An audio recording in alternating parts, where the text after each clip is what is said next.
ETF index mutual funds నేర్చుకుని stock మార్కెట్లో రాణించాలనుకుంటున్నారా? వెంటనే ఈ నెంబర్కి కాల్ చేయండి.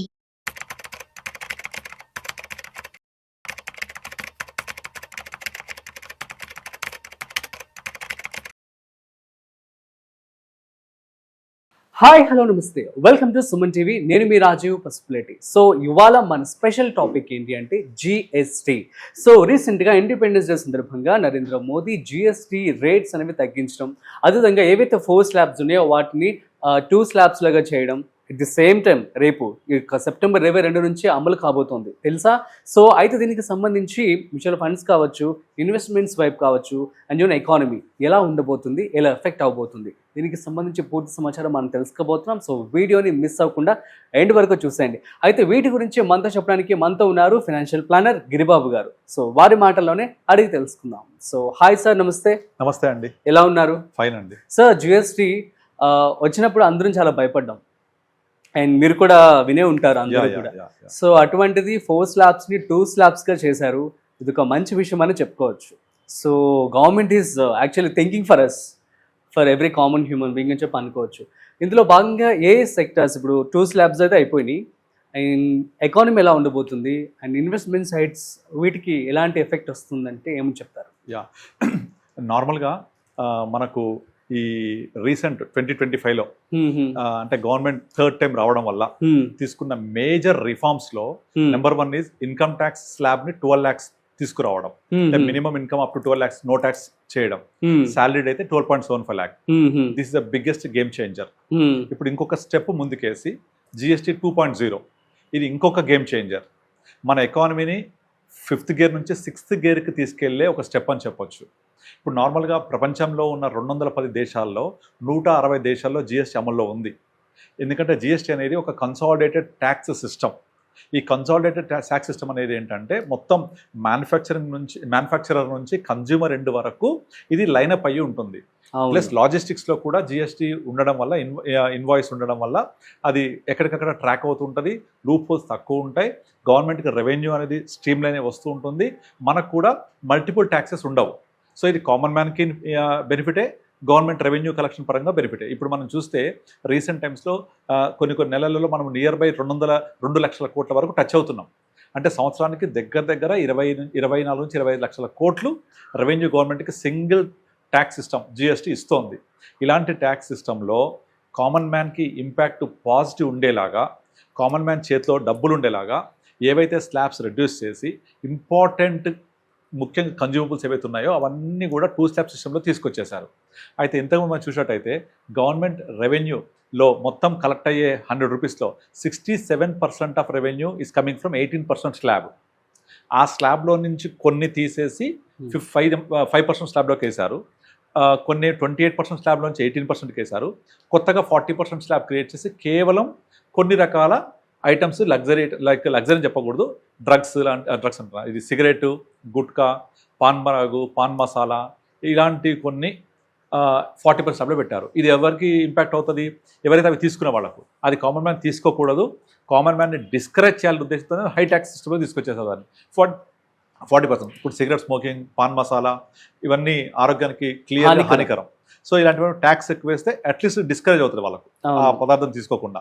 అది పక్కన పెట్టేస్తే ఓవరాల్గా మనం 28 నుంచి 18 కొన్ని 5లోకి, 12 కొన్ని 5లోకి, కొన్నిటి మీద ట్యాక్స్ తీసేయడం. ముఖ్యంగా health insurance and life insurance ఎప్పటి నుంచో డిమాండ్ ఉంది. హెల్త్ ఇన్సూరెన్స్ అనేది అందరికీ అవసరం ఈ రోజుల్లో. అలాంటి హెల్త్ ఇన్సూరెన్స్ మీద 18% జిఎస్టీ ఇస్ టూ మచ్. కొన్ని సంవత్సరాల నుంచి మనం ఫైట్ చేస్తున్నాం హెల్త్ ఇన్సూరెన్స్ తీసేయండి అని. ఇది మాత్రం biggest booster for the health industry and common మ్యాన్కి కూడా. ఒక వ్యక్తి ఏమీ లేకపోయినా అనారోగ్యమై హాస్పిటల్లో ఉంటే అతని ఆస్తులు అమ్ముకోవాల్సిన పరిస్థితి ఉంటుంది. అలాంటి వాళ్ళకు కూడా ఒక చిన్న పాలసీ తీసుకోవాలి అంటే జిఎస్టీ వల్ల భారం అవుతుంది. అది ఆ భారం తగ్గించేశారు కనుక అది మనకు కూడా ఒక మనం గేమ్ చేంజ్ అని చెప్పొచ్చు. ఇది ఓవరాల్గా మనకు ఎకానమీ మీద అయ్యే ఎఫెక్ట్ ఎంతలా ఉంటుందంటే పాజిటివ్గా, ఇప్పుడు నార్మల్గా మనకు ఈ ఎకానమీస్ ఏవైతే బిగ్గెస్ట్ ఎకానమీస్ లైక్ అమెరికా, తర్వాత చైనా, జపాన్, తర్వాత యూరోప్, జర్మనీ ఇవన్నీ ఎకానమీస్ గ్రో అవుతున్నప్పుడు ఆ కంట్రీస్లో పర్ క్యాపిటల్ ఇన్కమ్ ఎక్కడైతే $2,000 per head per capital income ఉందో ఆ $2,000 నుంచి per capital income $5,000, $8,000, $10,000 per capital income వెళ్ళేటప్పుడు ఆ కంట్రీ యొక్క గ్రోత్ రేట్ చాలా హై ఉంటుంది, ఫాస్ట్ ఉంటుంది. అంటే per capital income up to 2000 growth rate slow ఉంటుంది. బట్ పర్ క్యాపిటల్ ఇన్కమ్ ఎప్పుడైతే 2000 నుంచి 10,000కి రీచ్ అవుతుందో, ఆ రీచ్ అవుతున్న టైంలో ఆ కంట్రీ యొక్క గ్రోత్ రేట్ ఎనార్మస్ ఉంటుంది. Example US, same story happened in 1980s 90s. ఆ టైంలో వాళ్ళ పర్ క్యాపిటల్ ఇన్కమ్ 2000 నుంచి ఇప్పుడు ఎక్కడికో వెళ్ళిపోయింది, లైక్ 18-20,000 ఇంకా ప్లస్ వెళ్ళిపోయింది. అలాగే జపాన్ అంతే, అలాగే చైనా అంతే, అలాగే యూరోప్ అంతే. వాళ్ళ పర్ క్యాపిటల్ ఇన్కమ్ $2,000-$2,500 నుంచి 5,000, 10,000, 15,000, 20,000 పర్ క్యాపిటల్ ఇన్కమ్ డాలర్ అంటే మామూలు విషయం కాదు. అది వాళ్ళ గ్రోత్ రేట్ ఉంది. ఎగ్జాక్ట్లీ ఇండియా కూడా ఇప్పుడు మనం $2,500 దగ్గర ఉన్నాం పర్ క్యాపిటల్. అంటే మన జర్నీ కూడా 2000 నుంచి మన పర్ క్యాపిటల్ ఇన్కమ్ 5,000, ఇప్పుడు 2,500 to 3,000 మధ్య ఉంది. ఆ 3,000 నెక్స్ట్ $4,000 పర్ క్యాపిటల్ ఇన్కమ్, అటు 5,000, 10,000 పర్ క్యాపిటల్ ఇన్కమ్ ఎట్లయితే వెళ్తున్నామో మనం కూడా ఆ వెళ్ళడంలో మన ప్రయాణం మొదలైంది. ఆ మొదలైనప్పుడు మన ఇండియా గ్రోత్ రేటు కూడా ఇలా మనం చూసిన అడ్వాన్స్డ్ కంట్రీస్ గ్రోత్ రేట్ లాగా ఉంటుంది. దీనికి బూస్టప్ ఇచ్చింది జిఎస్టీ రేట్ కట్. ఇప్పుడు ఆ బూస్ట్ అంటే మన ఎకానమీ ఫాస్ట్గా గ్రో అవడానికి, మన కామన్ మ్యాన్ ఫాస్ట్గా గ్రో అవ్వడానికి, తన పర్ క్యాపిటల్ ఇన్కమ్ పెరగడానికి, చేతిలో 4 డబ్బులు కనపడడానికి. ఇప్పుడు మనం చెప్తుంటారు 1,00,000 సంపాదిస్తున్నా రూపాయి చేతిలో ఉండట్లేదు, 1,00,000 సంపాదిస్తున్నా ఉండట్లేదు. 1,00,000 అనే ఫిగర్ అందరికీ ఒక ఇదిగా ఉంటుంది. ఓకే, 1,00,000 సంపాదిస్తున్నా ఉండట్లేదు కదా, చలో up to 1 lakh per month, 12 lakhs per annum, tax కట్టక్కర్లేదు. It's a boon. ఆ రోజు అందరూ చాలా సంతోషపడ్డారు. ఇప్పుడు ఏమవుతుంది, నాకు జీతంలో వచ్చిన ఇన్కమ్ మీద ఇన్కమ్ ట్యాక్స్ కట్టి నాకు వస్తుంది నెట్ ఇన్కమ్, మళ్ళీ నేను జిఎస్టీ కడుతున్నా, ఇంత ట్యాక్స్లు కడుతున్నా, రెస్టారెంట్కి వెళ్ళినా కడుతున్నా, ఏం చేసినా కడుతున్నా, అక్కడికి హెల్త్ ఇన్సూరెన్స్ కడుతున్నా, నాకు చేతిలో ఉండట్లేదని చెప్తున్నారు. ఇప్పుడు ఏమైపోయింది, ట్యాక్స్ కట్ చేయడము చాలా వాటి మీద, తర్వాత పర్సంటేజ్ ఆఫ్ స్లాబ్ తగ్గించడము, ఇవి చేయడం వల్ల కామన్ మ్యాన్ చేతిలో ఇంకా కొంచెం డబ్బులు మిగులుతాయి. ఏం చేస్తారు డబ్బుల్ని వాళ్ళు? 2 చేయొచ్చు, సేవ్ చేసుకోవచ్చు, సేవ్, స్పెండ్, రెండే. సేవ్ చేసిన వాళ్ళకు ఇన్వెస్ట్, నథింగ్ బట్ సేవింగ్. అంటే వాళ్ళ సెల్ఫ్ మన సంపద గ్రో అవుద్ది. సేవ్ చేసుకొని ఇన్వెస్ట్ చేసుకుంటే, స్పెండ్ చేస్తే ఎకానమీ గ్రో అవుతుంది. అంటే డబ్బులు చేతిలో మిగులుతాయి కామన్ మ్యాన్కి. వాళ్ళు సేవ్ చేసిన పర్సనల్ గ్రో అవుతాడు, స్పెండ్ చేస్తే ఎకానమీ గ్రో అవుతుంది. నేను 2 చెప్తాను. ఇప్పుడు సేవ్ చేసాడు అనుకోండి, ఒకప్పుడు లాగా మనం నార్మల్గా లైఫ్ లాంగ్ వర్క్ చేస్తూ ఉంటే సేవింగ్స్ లేకపోతే మన పరిస్థితి ఏంటి? ఇప్పుడు ఎండాకాలంలో నీళ్లు అవసరమైనప్పుడు దానికి ముందు వర్షాకాలం ఉంటుంది. వర్షాకాలం నీళ్ళు పట్టుకుంటేనే ఎండాకాలంలో పనికి వస్తాయి. ఇప్పుడు మనం ఏం చేస్తున్నాము, రిజర్వాయర్స్, డ్యామ్స్ ఎందుకు కడుతున్నాము? మన నీళ్ళన్నీ కూడా ఆగిపెట్టుకొని వర్షాకాలం నీళ్ళన్నీ ఆపుకొని ఎండాకాలం వాడుకోవడానికి. అలాగే మనము చేసి ఉద్యోగం చేసినప్పుడు మనకు ఏదైతే జీతం వచ్చిందో దాన్ని సేవ్ చేయాలంటే మిగలాల చేతిలో మిగులుతాయి. ఇప్పుడు కొద్దిగా దాన్ని సేవ్ చేసుకుంటే నేను గ్రో అవుతాను. రేపు పొద్దున నాకు రిటైర్ అయ్యాక నాకు మనీ యూజ్ అవుతాయి, పిల్లల ఎడ్యుకేషన్కి, పిల్లల మ్యారేజ్కి, నా రిటైర్మెంట్ ప్లానింగ్, ఇల్లు కొనుక్కోవాలి, కార్ ప్లానింగ్, వెకేషన్ మిగులుతాయి నాకు. లేదా స్పెండ్ చేశాను నేను సేవ్ చేయకుండా, అప్పుడు ఎకానమీ గ్రో అవుతుంది. ఎట్లా గ్రో అవుతుంది? నార్మల్గా మన దగ్గర ఒక జీతం వచ్చింది, నా దగ్గర సేవ్ ఒక ₹1,00,000 వచ్చిన జీతాన్ని రాగానే నేను పొద్దున్నే ఫస్ట్ రాగానే పాలవాడికి బిల్ కట్టేస్తాను ఒక 4,000, అలాగే కిరాణా షాప్ బిల్ కట్టేస్తాను ఒక 10,000, కేబుల్ బిల్ కట్టేస్తాను ఒక 3,000, నెక్స్ట్ ఇంటర్నెట్ బిల్ కట్టేస్తాను, అన్ని కట్టేస్తాను, డబ్బులు అయిపోతాయి. సో పాల అమ్మేవాడికి ఎగ్జాంపుల్ తీసుకుందాం, వాడి చేతికి 5,000 వచ్చినాయి నాకు పాలు పోసినందుకు నెల మొత్తం.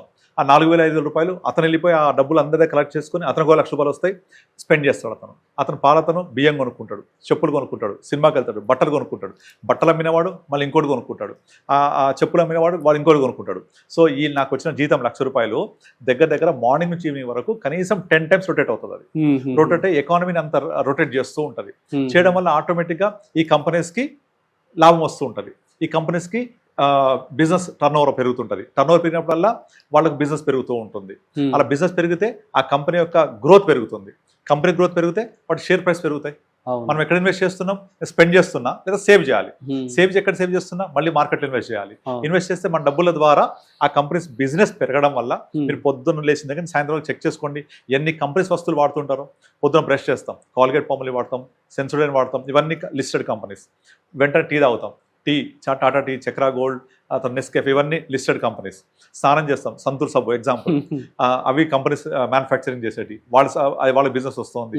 అక్కడి బండి మీద ఆఫీస్కి వెళ్తున్నా, నేను కార్లో ఆఫీస్కి వెళ్తున్నా, Maruti, Tata motors, Mahindra, Ashok Leyland, petrol వాడుతున్నా, ఐఓసిఎల్, బీపీసీఎల్, ఓఎన్జీసీ, హెచ్పిసిఎల్, ఈ కంపెనీస్ అన్నిటికీ బిజినెస్ అవుతుంది. అక్కడ నుంచి నేను ఒక బిల్డింగ్లోకి వెళ్ళా. Building is constructed by so many big companies, steel, cement, paints, tiles, అన్ని ఇండస్ట్రీస్. సో ఒక్క ఎకానమీ గ్రో అవుతూ ఉంటే, బిజినెస్ ఎంటర్ప్రైజ్ పెరుగుతూ ఉంటే ఇంత అలా బిజినెస్ జనరేట్ అవుతుంటుంది. మనందరికీ సైకిల్ తిరుగుతున్న కొద్దీ, ఎకానమీ గ్రో అయినా కొద్దీ, వాటి ప్రైస్ పెరుగుతూ ఉంటే మనకు బెనిఫిట్స్ అవుతూ ఉంటాయి ఇండైరెక్ట్గా. తర్వాత ఇప్పుడు అన్ని ధరలు ఎక్కువ ఉండి మన దగ్గర నుంచి ట్యాక్స్ రూపంలో తీసుకుంటే ప్రభుత్వానికి వచ్చిన డబ్బుల్ని వాళ్ళు స్పెండ్ చేయగలగాలి ప్రాపర్గా. చేస్తే నాకు అల్టిమేట్గా నాకు బెనిఫిట్ అవుతుంది. సో అల్టిమేట్గా నేను ట్యాక్స్ కడితే గ్రో అవుతే ఎకానమీ నాకు బెనిఫిట్, కట్టకపోతే ఆ డబ్బులు నా దగ్గర మిగిలితే ఇన్వెస్ట్ చేస్తే నేను గ్రో అవుతా, లేదా స్పెండ్ చేసుకుంటే ఎకానమీ గ్రో అవుతుంది. సో 4 రూపాయలు జేబులో 4 రూపాయలు మిగలడం అనేది ఇన్ని విధాలుగా హెల్ప్ అవుతుంది. అర్థమవుతుందా? సో మనము డబ్బులు మిగిల్చడం అనేది గవర్నమెంట్ చేసిన మంచి పరిణామం. ఈ మిగిలిన డబ్బులు సేవ్, స్పెండ్, ఎకానమీ గ్రోత్, లేదా ట్యాక్స్ కట్టాం కొంత వాళ్ళకి స్పెండ్ చేస్తారు, మళ్ళీ అక్కడ ఎకానమీ గ్రోత్. మొత్తానికి ఓవరాల్గా ఎకానమీ సైకిల్ తిరగాలి. ఈ సైకిల్ తిరగడానికి ఇలాంటి రిఫార్మ్స్ చాలా చాలా చాలా ఉపయోగపడతాయి. తర్వాత ఇంకోటి ఏంటంటే ఇప్పుడు ఏదైతే మనము 40% స్లాబ్ ఉందో అవి డిస్కరేజ్ చేయడం కోసం పెట్టారు. గుడ్. తర్వాత అది కూడా మంచిది. అది కూడా తర్వాత ఏసీ, రెఫ్రిజిరేటర్స్ ఒకప్పుడు లగ్జరీ, కామన్ అయిపోయాయి అవన్నీ. వాటిని 28 తీసుకొచ్చి 18 పెట్టారు. అండ్ కొన్ని హెల్త్ సేవింగ్ డ్రగ్స్ ఉన్నాయి. క్యాన్సర్ డ్రగ్స్ మీద 0, హెల్త్ సేవింగ్ డ్రగ్స్ అన్ని 5% తీసుకొచ్చేసారు. This is also very very very good thing. ఎందుకంటే మనకు డ్రగ్స్ అనేవి అంటే మందులు, డ్రగ్స్ అంటే హెల్త్ సేవింగ్ డ్రగ్స్ అంటే మనం ఏదైనా అనారోగ్యం అయితే వేసుకునే మందులు, వీటన్నిటి మీద తగ్గించడం వల్ల కామన్ మ్యాన్ మళ్ళీ నా ఆరోగ్యం కోసం నేను పెట్టే స్పెండింగ్ తగ్గింది. సో నాకు మళ్ళీ బెనిఫిట్ అవుతుంది. అది ఎక్కడో నేను నా డెవలప్మెంట్ కోసం యూజ్ చేసుకుంటాను. సో వీటన్ని విధాలుగా తీసుకున్నా కూడా మనకు ఈ జిఎస్టీ రిఫార్మ్స్ 2.0 ఏదైతే ఉందో, మొన్న ప్రధానమంత్రి గారు మనకు 15th ఆగస్ట్ నాడు చెప్పింది దివాళీ వరకలు చేస్తామన్నారు, కానీ దివాళీ కంటే ముందే ఇంకో దివాళీ వచ్చేసింది. సో అందుకే మార్కెట్స్ ఆల్ వెరీ చీరప్. అంటే అప్పటి నుంచి స్టార్ట్ అవుతారు కాబట్టి సో దట్ అప్పటి వరకు మనం సెట్ చేసుకోవడానికి టైం సరిపోతుంది. నిజంగా దివాళీని ఎంజాయ్ చేయొచ్చు మనం. Super sir, thank you so much. So guys, మీ అందరికీ అర్థమైంది కదా, మరి జిఎస్టీలో చాలా రిఫార్మ్స్ అయితే చేయడం జరిగింది. సో ఇందులో భాగంగా 4 స్లాబ్స్ని 2 స్లాబ్స్ కింద చేశారు. అట్ ది సేమ్ టైం దీని వల్ల ఏంటంటే సో మన ఎకానమీ అనేది మంచిగా గ్రో అవుతుందని చెప్తున్నారు. At the same time common human బీయింగ్కి కూడా సో బర్డెన్ అనేది తగ్గుతుంది. కాబట్టి మిగిలిన డబ్బులు మీరు చక్కగా ఇన్వెస్ట్మెంట్ చేసుకోండి, ఆరెల్ చక్కగా హ్యాపీగా స్పెండ్ చేసుకోండి. So that's it. మరొక ఇంట్రెస్టింగ్ కాంటెంట్తో మళ్ళీ కలుద్దాం. అంతవరకు చూస్తూనే ఉండండి Suman TV. This is Rajiv signing off. Video నచ్చినట్లయితే like, share and subscribe. Thanks for watching.